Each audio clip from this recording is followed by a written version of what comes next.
Hi everyone, my name is Celeste. If you are new here, welcome. If you are not new here, welcome back. Today is an exciting day for me because we are reviewing the first two books in the Throne of Glass series. And I have been looking forward to reading this series for quite some time. And I've enjoyed it so far, so I'm excited to talk about everything for the first two books. So when I say the first two books of the series, I mean Throne of Glass and Crown of Midnight. I know it might be kind of confusing that I said the first two books because there is Assassin's Blade, which is what I'm reading right now. That's the prologue of the series. And I decided to read that third just kind of based on a couple different different methods that I looked up of how to read the series. I believe the one that I landed on that I thought was the most interesting to me was reading Throne of Glass first, Crown of Midnight, Assassin's Blade, Heir of Fire. I don't know all of them actually. So the way that I'm reading it is I read Throne of Glass first, Crown of Midnight, now Assassin's Blade, Heir of Fire, Queen of Shadows, Empire Storms, and I think a tandem read for Tower of Dawn and Kingdom of Ash.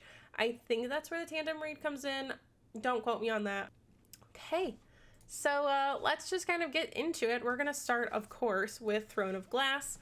I'll give kind of a short little summary. I'm just going to read the summary because every time I try and summarize a book, I end up talking for like 40 minutes. So this is Throne of Glass by Sarah J. Maas. In a land without magic, where the king rules with an iron hand, an assassin is summoned to the castle. She comes not to kill the king, but to win her freedom. If she defeats 23 killers, thieves, and warriors in competition, she is released from prison to serve as the king's champion. Our main character's name is Celaena Sardothien for most of the book. And I think actually also most of Crown of Midnight, I was calling her Selena. I still do, but out loud I'll call her Celaena. So the crown prince will provoke her, the captain of the guard will protect her, but something evil dwells inside the castle of glass. But it's there to kill. When her competitors start dying one by one, Celaena's fight for freedom becomes a fight for survival and a desperate quest to root out the evil before it destroys her world. So that is where the no spoilers end for Throne of Glass. We are going full spoiler for this book right after this point. Just kind of a before you go read the book before you bounce. I personally gave this book a 4 out of 5 stars, so I do recommend that you go read it, then come back, okay? But that's where our spoilers end. If you haven't read Throne of Glass and you want to and you don't want to be spoiled, bye. I'll see you when you finish. So the genres for this book are fantasy and young adult. Spice level is literally 0, and it is on paperback, 406 pages long. Okay, so yeah. First and foremost, I liked this book. I know some people have varying opinions on it as a starter to a series, but I personally really liked it, especially for an opening book for a Sarah J. Maas series. I tend to have a lot more criticism when it comes to those opening books that she writes for her series. Court of Thorns and Roses, it was not my favorite. Crescent City, also not really my favorite. Just in the way that she builds the world, in the way that she kind of tends to info dump a lot of information onto the reader. And for this one, it actually felt so much better. It felt so much easier to digest. It felt so much nicer to read. I didn't feel like I was constantly looking up, what does this mean? Who is this? What does this mean? Which is what I felt like I was doing when it came to Crescent City. It's right there on my bookshelf.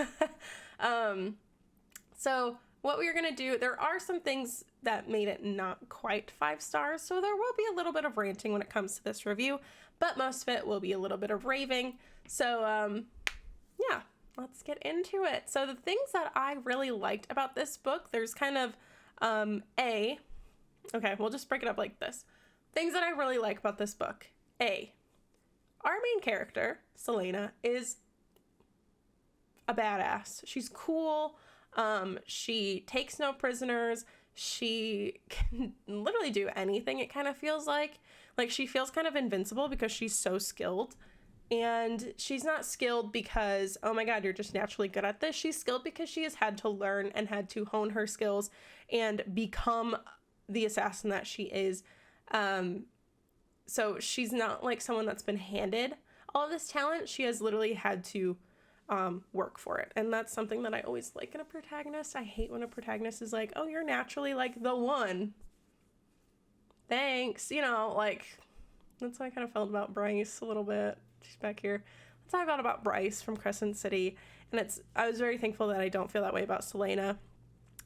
She's funny, she's witty, and she also loves like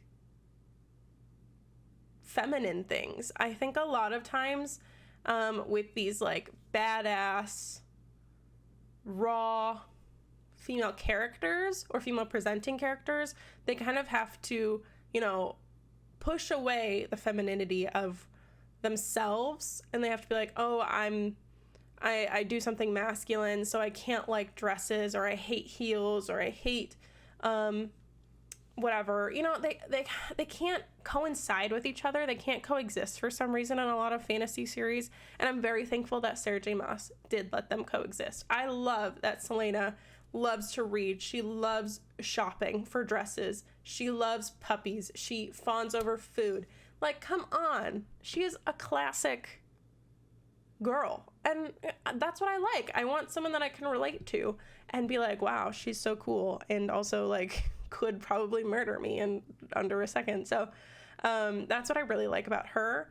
The love triangle in this story is actually good. Okay, it's actually good. I think oftentimes with love triangles, there's like the couple, you know, who's gonna be together. Edward and Bella, Katniss and Peeta. What are other love triangles? I don't fucking know. And you know that they're gonna be together because the other person in love triangle is literally just fucking awful. Jacob, imprinted on a baby, threatened to kill himself if Bella didn't kiss him. Gale, killed Prim. Like, the author has to make it so like, this person is terrible, so don't ship them with my main character. That's like, that's not a good love triangle. That's just you writing a bad character and wanting your readers to be like, oh, you know, to talk about your book. Okay, maybe great marketing, but not great writing. This instance, the love triangle, and backtrack, Sarah J. Maas even did that in A Court of Thorns and Roses, where there was kind of like a love triangle between Feyre, Tamlin, and Rhys.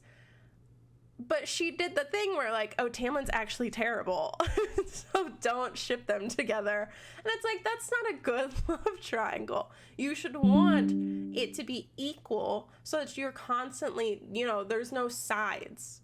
There's gonna be sides, but like each reader is like, oh, well, maybe I like Selena with Chaol, or maybe I like Selena with Dorian, but I can see why she would be good with both. You know, they should both be at least good people if our main character is taking an interest in them. And in this book, she does a great job. Dorian and her have this great, you know, witty chemistry between them. I loved when he like sent her all the books and like they were kind of flirting a little bit. I thought that was very cute. And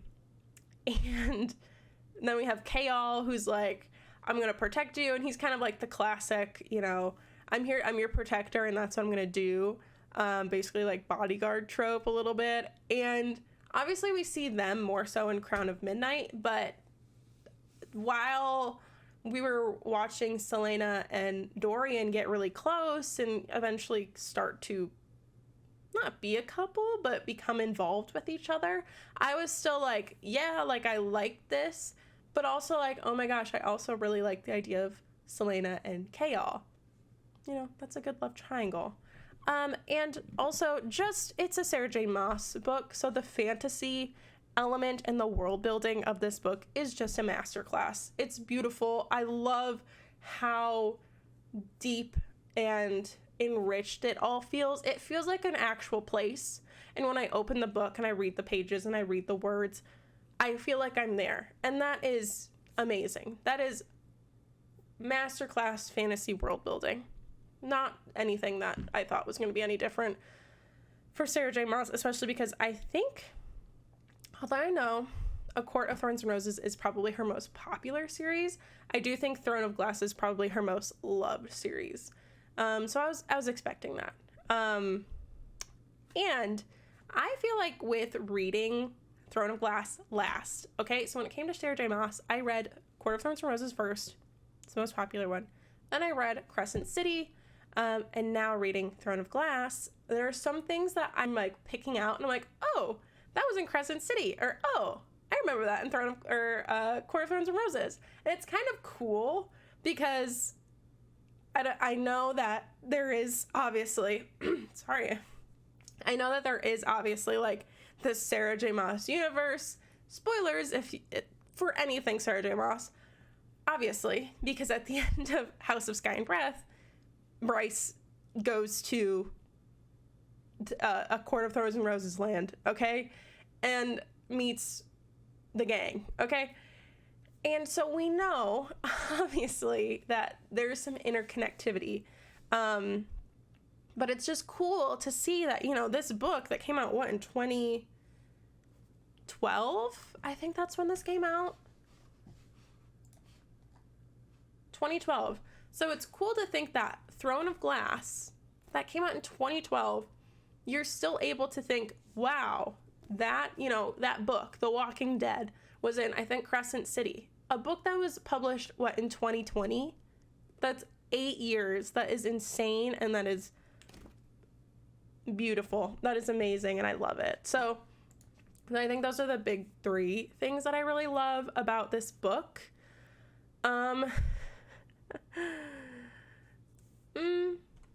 There are some things that I didn't appreciate. There's nothing that I hated about this book. I didn't hate it at all. There's just some things where I was like, okay.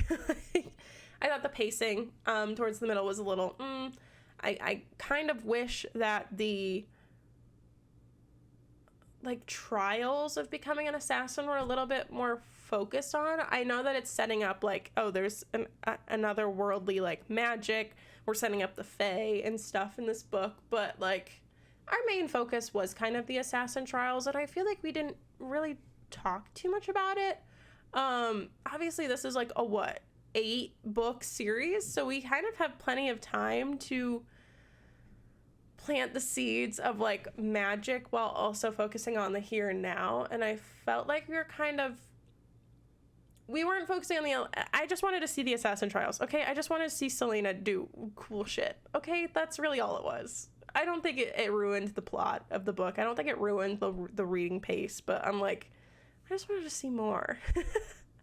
You know, my favorite scenes were the assassin trial scenes, okay? The poison, like when she was drinking the poison, like doing the poison trial, that was cool, okay? That was so cool. For me, and the third act of the book, I think is where I kind of got a little iffy, okay? So I like the third act. I do.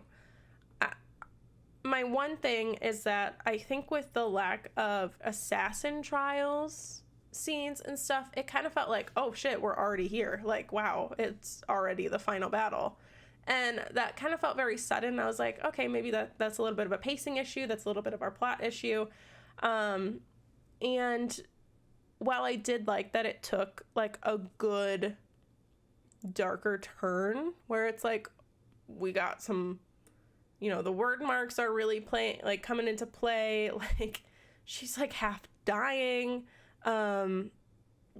There's like goddesses and like magic and illegal magic, and it's just like it's very dark, and it's something that I look forward to being opened. It's kind of like, it feels like kind of like Pandora's box at this moment, where it's like it opened and we shut it.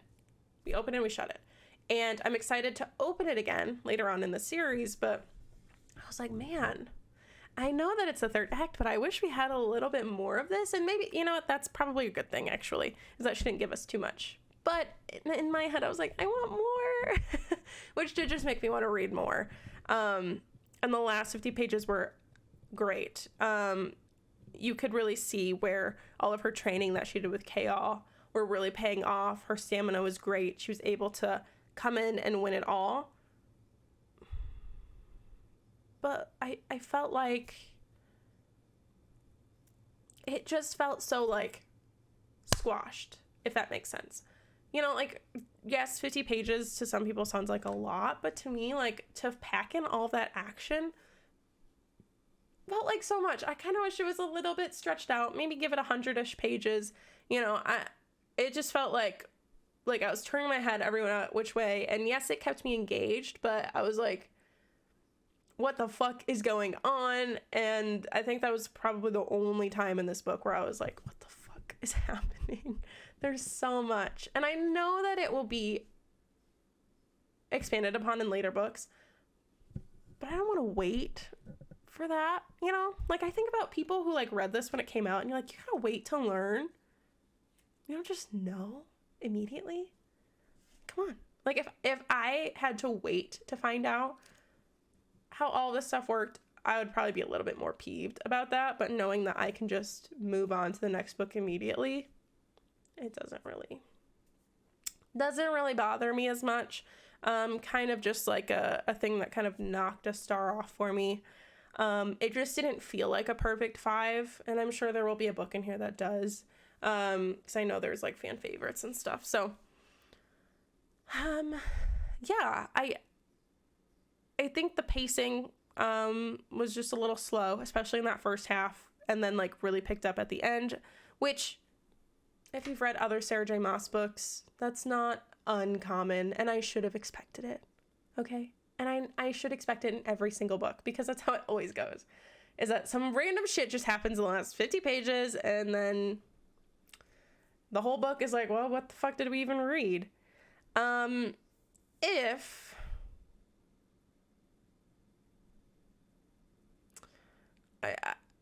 I think it's overhyped?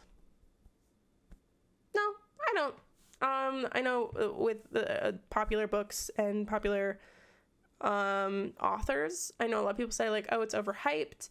Do I think that books like, do I think ACOTAR is overhyped? Yeah, kinda. Do I think Throne of Glass is overhyped? No, I don't. Not so far, at least. So that was Throne of Glass. It'd probably be beneficial if I put it in. I kind of matched it by accident. I did tab this book, but I think I only did like, so I had, these were my annotations for Throne of Glass. We have, So, these are my annotations for Throne of Glass. Up here with our hot pink, that is girl boss moments. With, like the peachish pink orange, we have cute, so like mostly romance. Plot is orange. Foreshadowing is green. Crying is blue. Friends or friendship was purple, and like hard romance, like this is a romantic scene, was a light pink. So as you can see, like most of it is like girl boss. There were some really good girl boss moments in there. I think my first one was when they were doing the archery challenge or archery trial, and all of them were like laughing at her. All the other assassins were laughing at her, and then she just gets bullseyes. And I was like, wow, that's really fucking cool. I wish I was like that. I wish I was cool. And I did have some notes of like, maybe this is going into like the Sarah J. Maas universe esque type deals.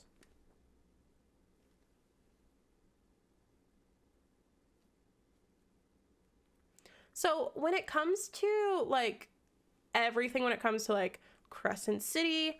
What the fuck is on my face? What the hell is that? When it comes to Crescent City and Court of Thorns and Roses series isn't a word.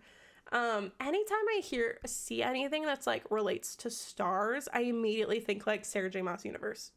Immediately. And I think that's because of and I need my little tinfoil hat, but when we were talking about Crescent City and the end of House of Sky and Breath, the Asteri are like these mythical beings, like I think of them as like stars because they use like starborn power. And so anytime I hear stars or see anything with stars, I'm like, so I just tabbed it. It probably doesn't mean anything.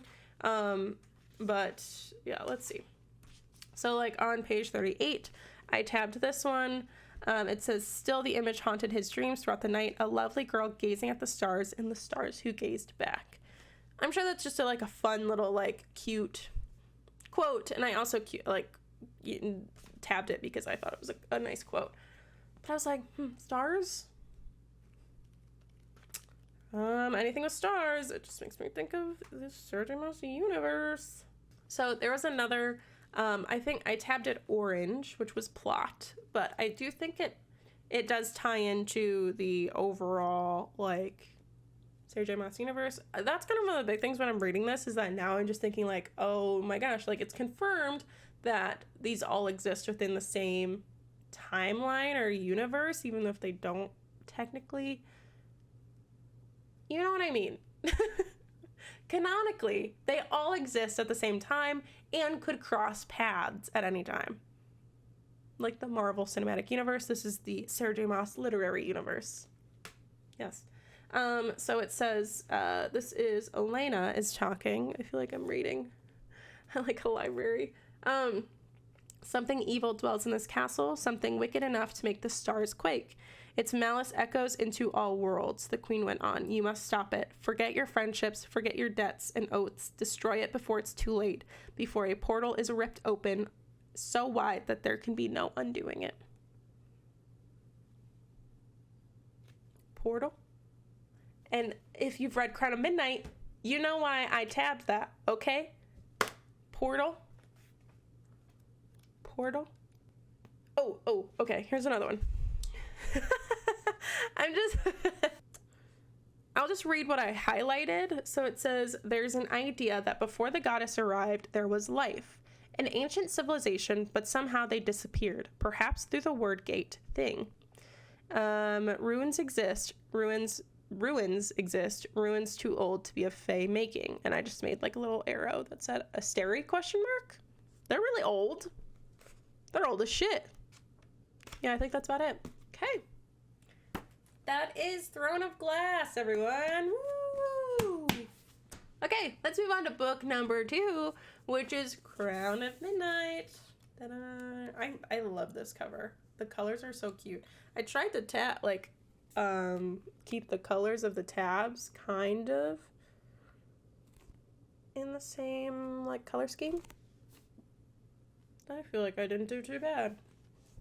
So same deal when it came to Throne of Glass. I am simply just going to read the description. I will not make my own, because every time I do, I talk for way longer than I thought I was supposed to, or thought I was going to. So here is a quick summary. And again, hi if you're back after reading Throne of Glass and you're here to hear how I felt about Crown of Midnight. Welcome back.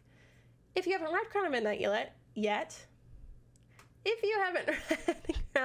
yet, here is a short description, short summary, non-spoiler. I'll give you my quick star rating, and then you can be on your way and read it, and then come back again. Okay. So, here's Crown of Midnight. So, here's that description, okay? Selena Sardothian won a brutal contest to become the king's champion, but she is far from loyal to the crown. Though she goes to great lengths to hide her secret, her deadly charade becomes more difficult when she realizes she is not the only one seeking justice.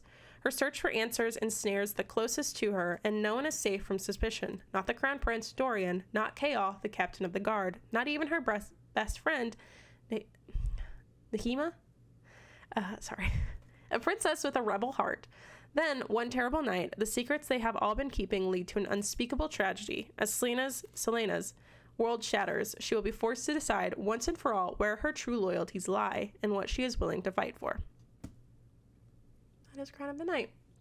This book, paperback, is 418 pages long. It is action, adventure, fantasy, love, romance, and still young adult. So, spice level, like 0.5 of a chili. Romance, it's a little bit there. I would say maybe like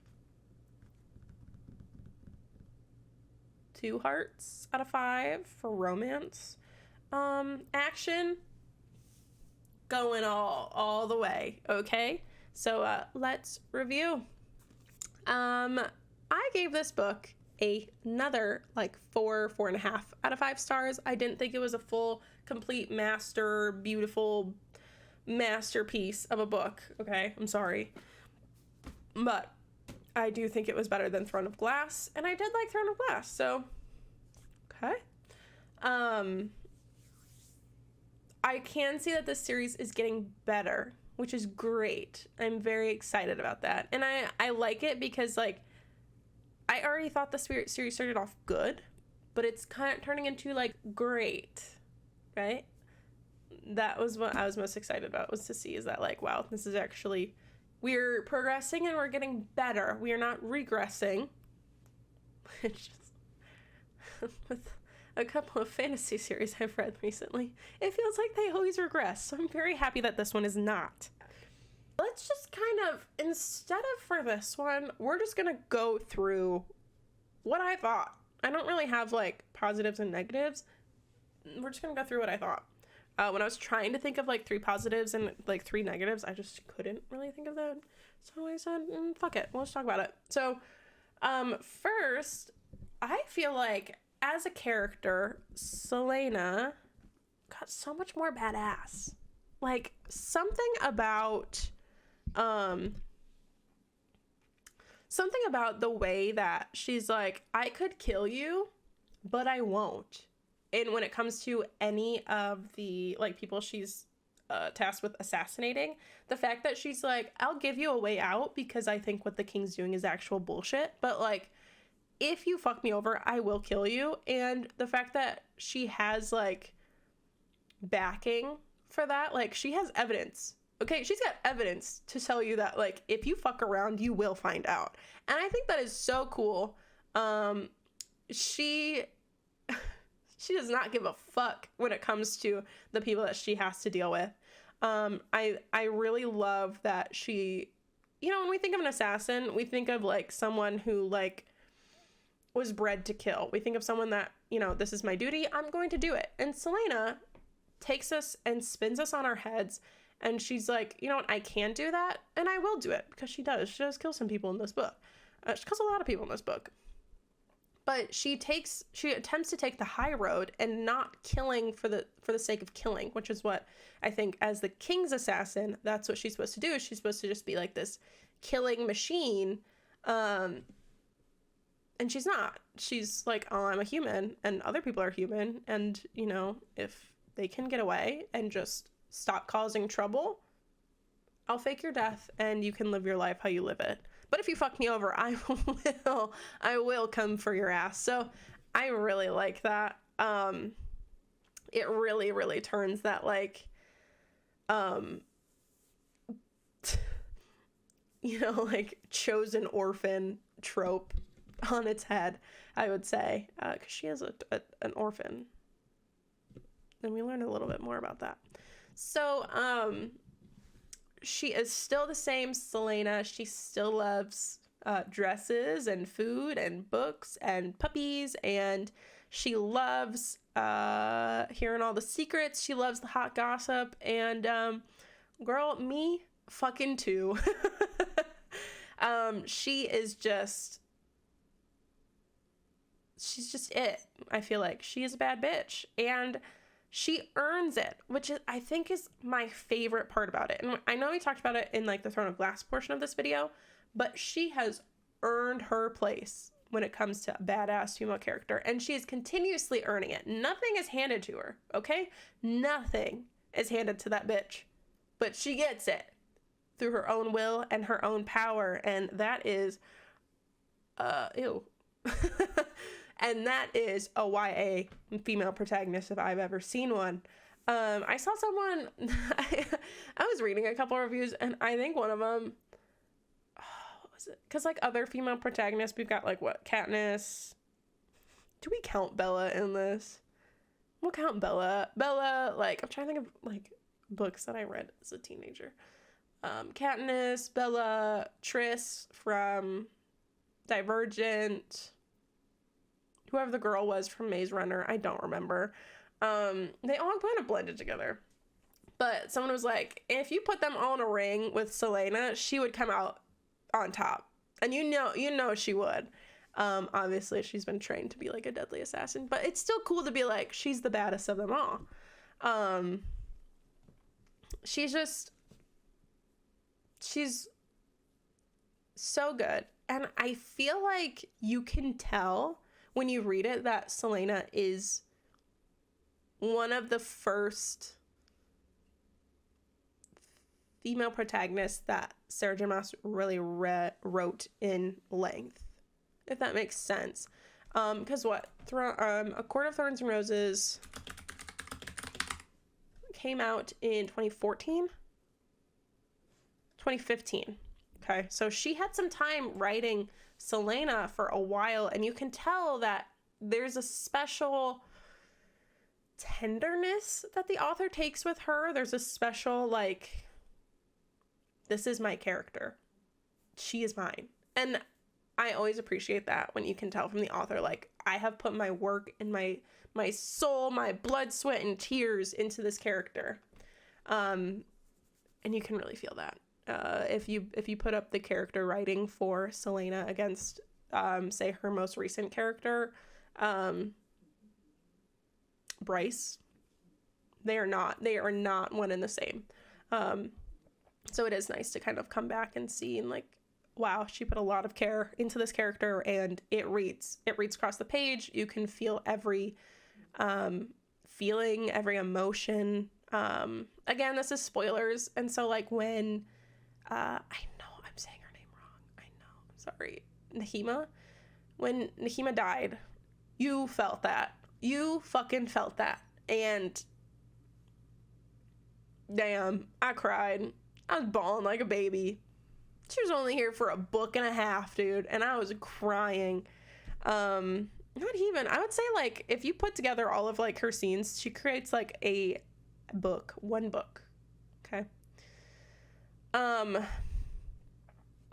When it came to the end of Throne of Glass, we're kind of switching gears a little bit we're moving from our main protagonists to now our other characters and their relationships with our main protagonist, Selena. At the end of Throne of Glass, Selena put down a good and I think a healthy, smart boundary with Dorian, where she said, I'm the king's assassin now, and you are his son. We can't be doing what we're doing. And I think that was smart. Unfortunately, she got into it with Chaol, which me, as someone that was like on the romance end, I was like, oh yes, like I like them together. I think their slow burn has been a lot better than obviously Selena and Dorian's, because there wasn't really a slow burn. It was kind of more so of like a, hey, we both find each other attractive and we flirt. So this one was more slow burn, and I liked it. You could feel like how delicate it all was between the two of them, because there was that, hey, we're not supposed to be doing this, like, like a workplace romance, I guess. Like, hey, we're not supposed to be together like this. And so it felt very fragile, but when they're together, it was very like, you felt what they felt for each other. The love, the adoration, the lust for it, and I was really sad to see how it ended, because unfortunately, with how old this series is, I'm 24. This series came out when I was a freshman in high school, and I'm reading it now. So of course, I'm going to know just some natural spoilers that come out. So I know that, I knew before the end of the book that Selena was Aelin. I think that's how you say it. You just knew, because every time you searched up Selena, the name Aelin came up, and I was like, well, that settles it. And I know that there is a character coming up that is her mate. It's just what comes with, you know, being on Book Talk and Bookstagram and BookTube or whatever, and reading her other books and seeing people post like fan art, and you're like, well, I guess I know now. So I know that Chaol and Dorian and Selena's love triangle is really coming to an end. And I don't really expect too much. So, but knowing that that's how it ended with Nahima's death really hurt. It really, it was like Sarah J. Maas put the knife in my chest. She put the knife in my heart with Nahima already dying. And then, with the cherry on top, with Chaol being the one that, of course, knew about the threat, didn't really do too much, she just twisted it. And I was like, you gotta be fucking kidding me. Come on. Like, give me a break. Like, a couple chapter break. She just twisted it. And I was like, I'm already crying. So, I did feel like that part of the book felt a little muddy. Okay, so that's why we're kind of taking off a little bit of a half star. Okay, it's not a perfect book, because I understand that Selena is young. She's only 18. Okay, 18. She obviously learning from Archer that Chaol knew about the threat on Nahima's life, and he didn't really do too much. Truthfully, he didn't really do his job well when it came to that part. I was like, yes, she should be upset at him. But she also, never lets up her grudge after learning, how much Nahima was hiding from her. And it kind of got to the point where it's like, okay, you kind of have to, take two sides and say, I understand that I'm upset with you because you dropped the ball on your job and that led to my friend dying, but I also understand that there was so much going on behind the scenes that she probably was just going to die anyways, so we'll leave it there. And it just,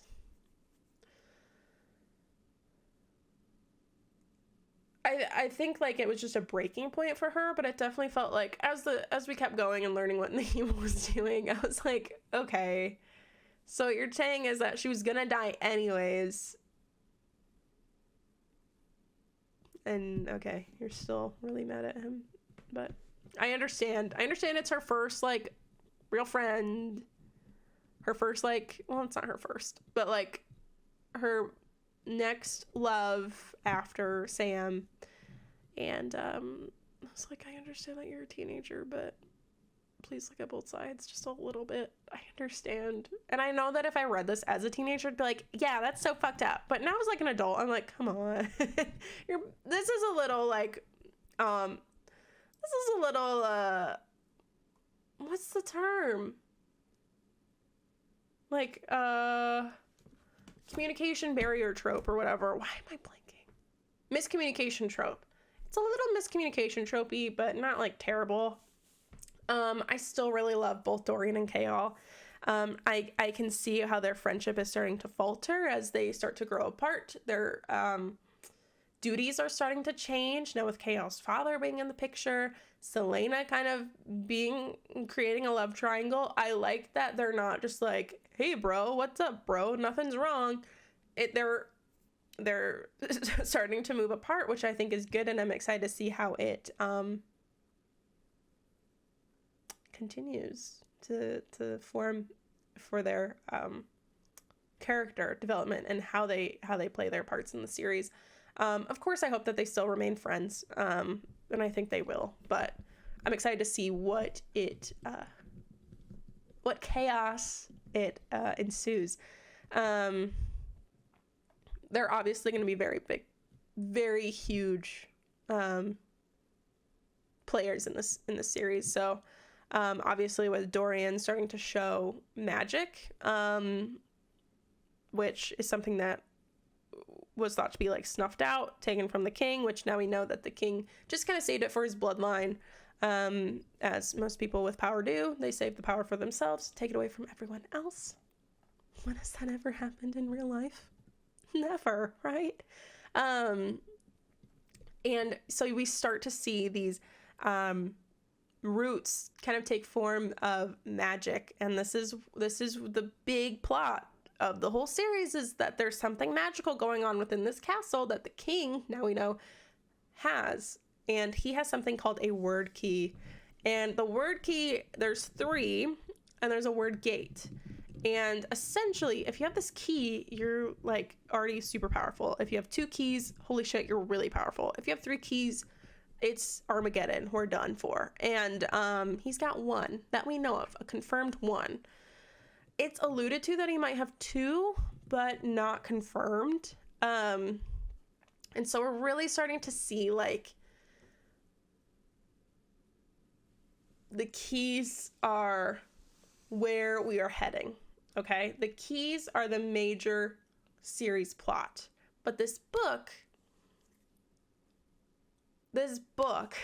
is a great way of introducing them, I think. So we had the good, like, kind of little slow learning of magic from Nehema when it came to the word marks and all of that. And I even though I was devastated by her death, I do think it was necessary. I think with her continuing to be a character, a lot of the problems might be easily fixed because of her knowledge in magic, and I would rather learn the magic system and everything that's going on through someone who doesn't know it than to just have someone like a character that knows everything. So as much as I didn't like her death, as gruesome and gory and violent as it was, I think it was necessary. And I'm very thankful that Sarah J. Maas was ruthless enough to actually do it. So, and it's Sarah J. Maas, so we know that no one is safe when it comes to something bad happening to them. My thing, though, is that I was really worried that somehow Nehema would come back, and thankfully, she hasn't yet. So, I'm really hoping she's actually dead. I just need characters that are dead to stay dead. That's all I ask for a story, okay? I'm tired of these, like, character dies, 2 pages later they're back, and it's like, that's not a death, okay? That's just an inconvenience. So, as I said before, magic has been banned, and we learn that the king just kind of saved it for himself. He is kind of the one that is this, like, person that we're looking to, like, hey, you're causing a lot of chaos in your castle because you have something called the word key, and we know that magic's gonna make a comeback, obviously, because why would we read this book? And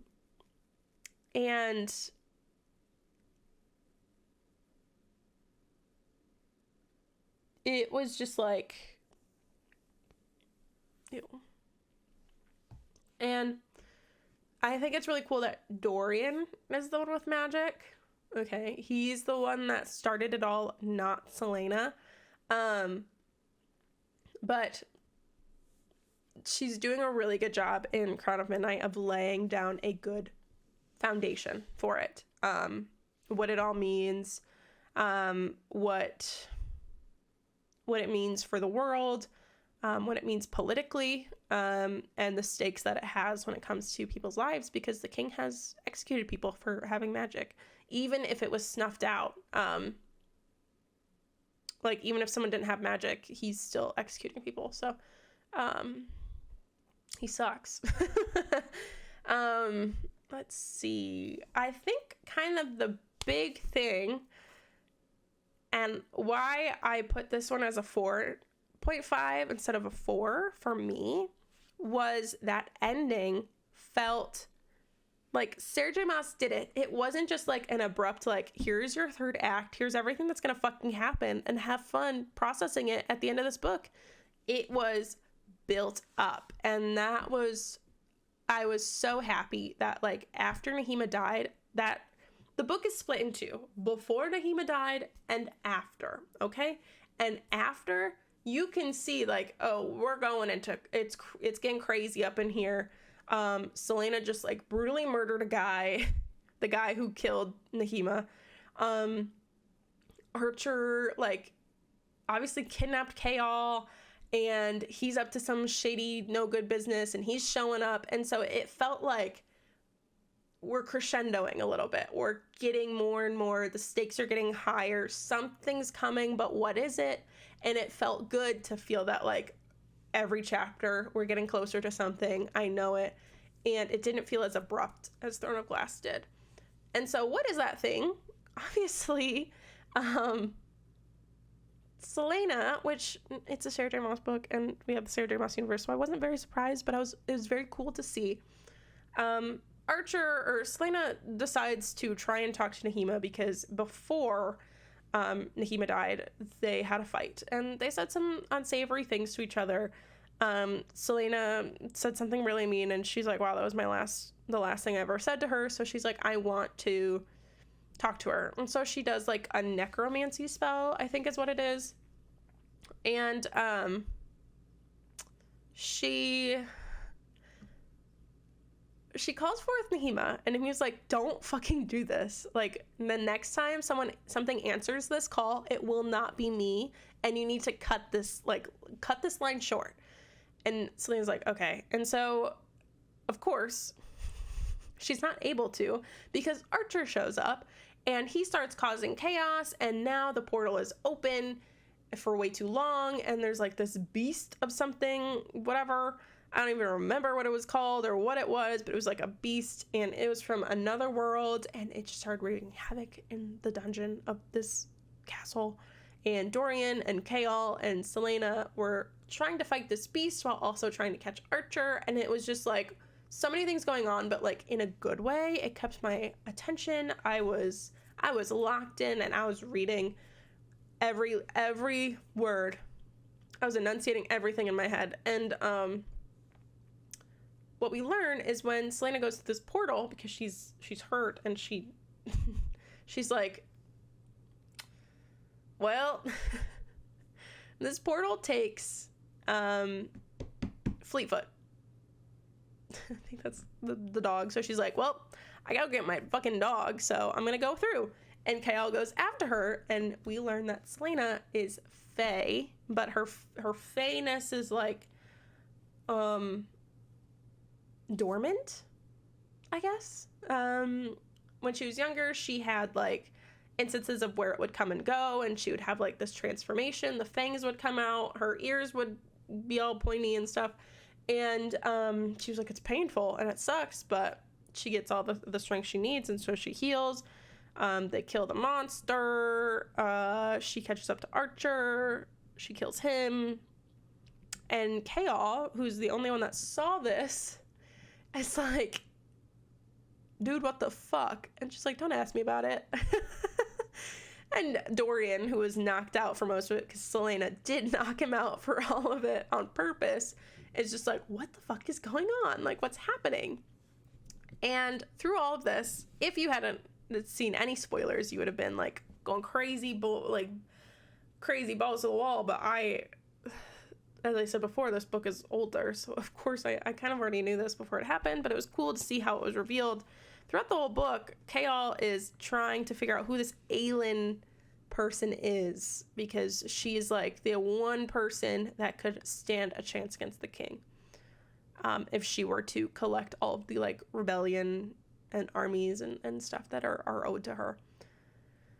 And it is revealed that Aelin is Celaena, and he learns this through, like, books that she has, articles she has, stories that she's told, how her parents died, where she was found, and it's like a brain blast moment for Kale. And so he goes to go find her at the boat, because at the end of the story, Kale's like, well, we're gonna send her to this land. I don't remember what it's called. And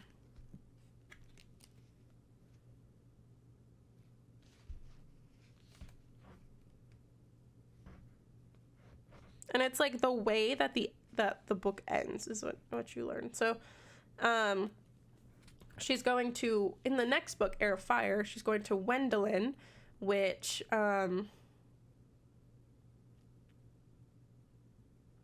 Chaol sends her off because he's like, holy shit, like, she's Fae, she could literally be murdered just for having this in her blood.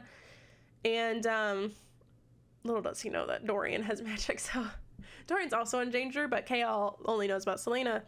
So he sends her off to go be in Wendelin, because that's where some of the Fae are, if I remember correctly. If I remember, like, understood it correctly, that's where other Fae are. And so she would be within, like, although she's going as, like, the king's assassin with who she is in her bloodline, she would be surrounded by allies. And so in Chaol's mind, he's like, oh, well, she'll be safe. But it kind of puts a wrench in Selena's plans of, like, hey, I'm gonna find the word keys and stop the king. No, I can't, because I'm going to this fucking faraway land. And once he learns who Selena is at the end of the book, I really liked the way that it ended. So the way that the book ends, it says, Selena was Aelin. I'm not going to say the last name because I can't say it. Selena was Aelin, the greatest living threat to Ardlin. The one person who could raise an army capable of standing against the king. Now, she was also the one person who knew the secret source of the king's power and who sought a way to destroy it. And he had sent her into the arms of her strongest potential allies, to the homeland of her mother, the kingdom of her cousin, and the domain of her aunt, Queen Maeve of the Fae. So, I am intrigued to see. I know that Selena's like, dude, what the fuck? Like, now I can't look for the word marks. Like, she was talking to Elena about it, and Elena's like, just go, it'll be fine. Now I'm intrigued to see, like, what more do we learn about Selena being Fae? What more do we learn about how this will politically play out, where it's like Ardlin's assassin, who's also like an ally, technically, like by blood, of this place that she's going to with the Fae. So I'm intrigued to see how that plays out, and oh fuck, something's in my eye, and how that works. So yeah, that is Crown of Midnight, and I tabbed this one as well. My tabs for this one, if you need like an annotation key of what I did, I don't think I'm the best person to learn that from, but light pink was cute or romance, purple was friendship again, funny this time was like a hot pink, plot was a dark blue, foreshadowing was light blue, crazy / what the fuck was this like just blue. I don't think I had any tabs when it came to like what I thought was tying in this book with the rest of like the Sarah J. Maas universe, but I do think it is very apparent, and I'm very intrigued to see if we learn more about the portal that Selena went through where she turned Fae, and see if that's anywhere that we may have seen before, ? I do think, this book sets us up for the remaining part of the series, and I'm excited to see how it kind of lays out, because I think these books did a great job of laying down the groundwork. And I know that reading Assassin's Blade, the prologue, I'm still laying down a lot of groundwork when it comes to the story, but once I get to Heir of Fire, I feel like it's really going to kick off, because the end of Crown of Midnight sets up so much. It sets up like how there will be a lot of self-discovery on everyone's parts, Dorian, Chaol, and Selena's parts, for who they are, magic, what they where they stand politically. Yeah, I'm excited to see how it all plays out. I'm also excited to see, now that she's kind of farther away from everyone, how we're going to see how everyone does, because Chaol's going back with his dad because that was his deal. And Selena's going to Wendelin, and Dorian's obviously staying where he is in the castle. So we will see. We'll see. You can see how each book is maturing with the character, and I think that's great. So that is my review of Throne of Glass and Crown of Midnight. I am like 25% of the way through Assassin's Blade. I haven't really read a whole bunch this month. I didn't read a whole bunch in March. I'm just making it through. I'm just trying to enjoy it. When it picks up, I read it. When it doesn't, I just read a little bit and go to bed. So that is my review and thoughts of Throne of Glass and Crown of Midnight. My plan for these books is I'll probably, it depends on each book. For these two, I felt like they could do together. I could do them together just because as standalone videos, it didn't really make too much sense. Assassin's Blade will probably be its own standalone video. And we'll see how like Heir of Fire and all of those kind of play out. Might be some doubles, might be some singles, who knows. But yeah, if you like this video, feel free to subscribe to my channel where I talk about other books. Feel free to like, comment, check out my other social medias. I do a lot more consistent book content on like my TikTok and my Instagram.